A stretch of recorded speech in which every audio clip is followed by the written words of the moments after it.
রমজানে নিত্য প্রয়োজনীয় দ্রব্য সামগ্রীর বাজারকে স্থিতিশীল করার লক্ষ্যে দেশে বিভিন্ন স্থানে অভিযান চালিয়েছে ভোক্তা অধিকার সংরক্ষণ অধিদপ্তর সহ আইন শৃঙ্খলা রক্ষাকারী বাহিনী। বরিশালে ফল ও মিষ্টির দোকানে অভিযান চালিয়ে ভোক্তা অধিকার সংরক্ষণ অধিদপ্তর সকাল থেকে দুপুর পর্যন্ত এই অভিযানে 4টি প্রতিষ্ঠানকে ৩৬,০০০ টাকা জরিমানা আদায় করা হয়েছে। নিত্য প্রয়োজনীয় পণ্যের দাম স্থিতিশীল ও বাজার ব্যবস্থাপনা সুষ্ঠু রাখতে ময়মনসিংহে বাজার মনিটরিং কার্যক্রম পরিচালনা করেছে জেলা প্রশাসক ও প্রশাসনের টাস্ক ফোর্স টিম। চুয়াডাঙ্গায় অস্বাস্থ্যকর পরিবেশে খাদ্য তৈরি ও মেয়াদোত্তীর্ণ ওষুধ বিক্রির অপরাধে 2টি প্রতিষ্ঠানকে ৩০,০০০ টাকা জরিমানা করেছে জাতীয় ভোক্তা অধিকার সংরক্ষণ অধিদপ্তর। এ বিষয়ে আরও জানাতে চুয়াডাঙ্গা থেকে সরাসরি যুক্ত হচ্ছেন সহকর্মী জহির রায়হান সোহাগ।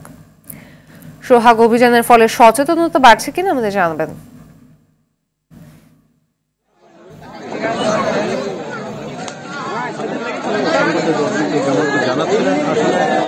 চুয়াডাঙ্গাতে বাজার কিন্তু পরিস্থিতি একেবারে যে স্বাভাবিক তা কিন্তু নয়। আমরা দেখেছি যে সবজির যে বাজার চুয়াডাঙ্গা নিচের বাজারে যে সবজি বিক্রি হচ্ছে তার চেয়ে কিন্তু অর্ধেক দামে কিন্তু গ্রামের যে বাজারগুলো আছে সেখানে বিক্রি হচ্ছে। আমরা কিন্তু জেলা প্রশাসন ও ভোক্তা অধিকার সংরক্ষণ অধিদপ্তর তারা কিন্তু নিয়মিত অভিযান চালাচ্ছেন।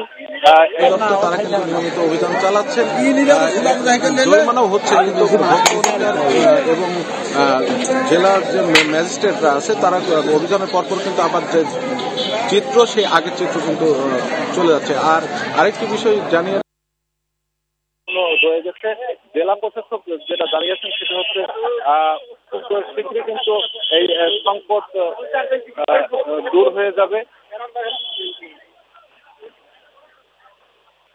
খুব শীঘ্রই এই সংকট দূর হয়ে যাবে বলে জানিয়েছেন জেলা প্রশাসক।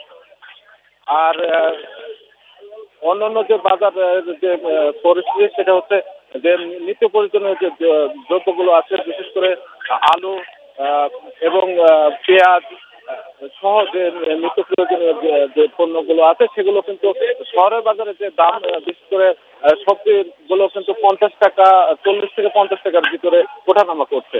আর গ্রামের বাজারে একটু শহর থেকে ভিতরে যে গ্রামের বাজারগুলো আছে সেখানে কিন্তু সবজির দাম তার তুলনায় একেবারে কম, 20 থেকে 25 টাকার ভিতরে এইগুলো ওঠানামা করছে বলে এখানকার যারা ক্রেতারা তারা কিন্তু জানিয়েছে। তো এই ছিল চুয়াডাঙ্গা থেকে আমাদের সর্বশেষ। ধন্যবাদ।